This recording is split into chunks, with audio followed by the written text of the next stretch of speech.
तुमचं SM baker चॅनलमध्ये आज एक मी भन्नाट रेसिपी घेऊन आले। तुम्हाला जर रेसिपी आवडली तर एक लाईक नक्की करा। इथे 3 चमचा एवढे मी चण्याचं पीठ घेतलेलं आहे। त्याच्यामध्ये 1 चमचा एवढं आपण तांदळाचं पीठ टाकूया।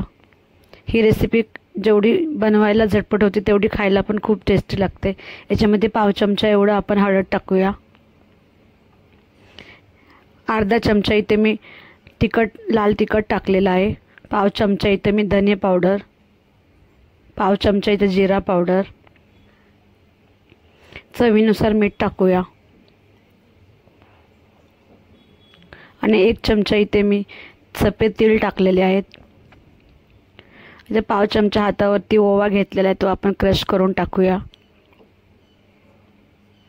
आणि त्या 1 चमचा इथे मी अद्रक लसूणची पेस्ट घेतलेली आहे। आता आपण हे सगळं मिश्रण मिक्स करून घेऊया। याच्यामध्ये आता आपण थोडीशी कोथिंबीर टाकूया आणि थोडं पाणी टाकून आपल्याला याचं थोडंसं पातळ करायचं आहे। आपल्याला जास्त घट्ट पण ठेवायचं नाही, पातळ पण करायचं नाही, मीडियम ठेवायचं आहे। आता इथे बघा मीडियम आपलं चण्याचं पिठाचं मिश्रण झालेलं आहे बघा। आता इथे असं हे पडत आहे। आता हे बाजूला ठेवूया। इथे मी ज्या आपण रात्रीच्या उरलेल्या चपात्या असतात त्यापासून हा नाश्ता तयार करत आहोत। आपल्याकडे चपाती उरते आणि आपण त्याचं कधीतरी असेच आपण खातो, नाहीतर आपण ते फेकून देतो। आता आपण याला सगळीकडून मिश्रण लावून घेऊया आणि असं टाईट याचा रोल बनवूया। तुमच्याकडे जर चपाती नसेल तर तुम्ही ताज्या चपात्यापासून पण हे बनवू शकता। बघा किती मस्त आपला रोल तयार झालेला आहे। आता दुसरा पण असंच लावून घेऊया।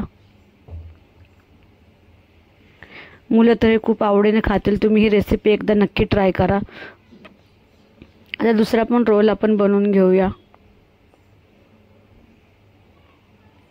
बघा किती मस्त हे झालेलं आहे। आता इथे मी चाळणीला तेल लावलेलं आहे आणि याच्यावरती आता आपण जे चपातीचं रोल करून ठेवले होते ते ठेवूया। इथे माझ्याकडे 4च चपाती उरलेले होते म्हणून मी 4च केलेलं आहे। तुमच्याकडे जास्त असेल तर तुम्ही जास्त पण प्रमाण घेऊ शकता।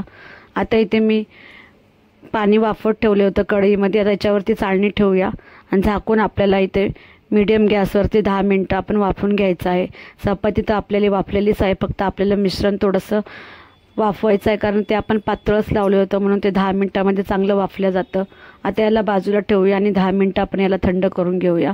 बघा 10 मिनिटानंतर आपलं थंड झालेलं आहे। आता एक चॉपिंग बोर्ड घेतलेला आहे, त्याच्यावरती आता आपण एक रोल काढूया आणि 1-1 इंचाचे आपल्याला तुकडे कापून घ्यायचे आहेत। बघा एक दिसायला किती छान दिसत आहे आणि आपली चपाती पण वाया जाणार नाहीत। आता अशा प्रकारे आपण सगळे रोल बनवून घेऊया। बघा किती मस्त आपलं आतलं मिश्रण वाफलं गेलेलं आहे। बघा आता इथे मी सगळे तुकडे असे करून घेतलेले आहेत।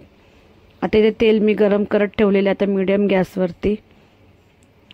आता याला मी थोडंसं पाणी लावून बाजूला मी तीळ चिटकवलेले आहेत। तुम्हाला आवडत असेल तर चिटकवायला नाही लावले तरी चालतील, पण ते चिटकवले मस्त दिसतात आणि आपले मुलं आवडीने खातात। आता आपण याला मीडियम गॅसवरती तळून घ्यायचं आहे। बघा हा किती झटपट होणारा नाश्ता आहे आणि तुम्ही कधी पण हा बनवून खाऊ शकता। आपल्याकडे चपाती उरते तेव्हा आपण अशीच खातो, नाहीतर ती कधीतरी फेकण्यामध्ये जाते, पण तुम्ही हा अशा प्रकारे एकदा नाश्ता नक्की करून बघा। आता आपण हे चांगले तळलेले आहेत, आता याला बाजूला काढून घेऊया आणि असेच आपण सगळे तळून घेऊया। बघा आता इथे सगळे तळून झालेले आहेत आणि बघा किती मस्त आपले दिसत आहेत। हे सेम भाकरवडीसारखे दिसत आहेत आणि खायला तर खूप टेस्टी लागतात। तुम्ही ही रेसिपी एकदा नक्की ट्राय करा आणि कशी झाली मला कमेंट बॉक्समध्ये सांगा। व्हिडिओ आवडला तर एक लाईक नक्की करा आणि चॅनलला सबस्क्राईब करा।